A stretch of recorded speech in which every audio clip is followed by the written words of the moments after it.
banda rashin mutunci wannan yaron da yana wani likita ne ban ma sau ban ya dauke shi aikin likitoci ba fa kawai yaron nan ya je ya kama daga ce mai matata tana ciwon kai ya je kama ya mata allura a kwakwalwa ya haji ka kwantar da hankalinka ni din nan da ka gani na ya duk wata nasaba ka da mutuncin ka sai na kare shi in banda yaron nan mara mutunci ne ya ga ya ma wurkulewa ido banda ya raina ma hankali daga ce mai matata tana ciwon kai ko zai je dauki allura ya mata a kwakwalwa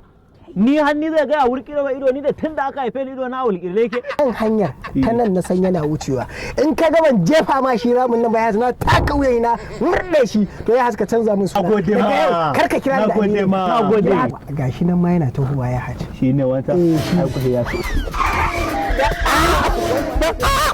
dan Allah ta ya haji na rantsa da Allah wallahi ba mai juna bane ya haji kaga alƙawarin da na ce zan cika in taka wuyan shi tillahi ramin nan banda iskanci uban waye yasa ka dauki matata ka je daga ce maka tana ciwon kai ta kwanta ta ki ta bude ido ka je ka kama kai mata allura a kwakwalwa ne in mata a hanci na gaba ɗaya ta dauke wuta shine na mata a kwakwalwa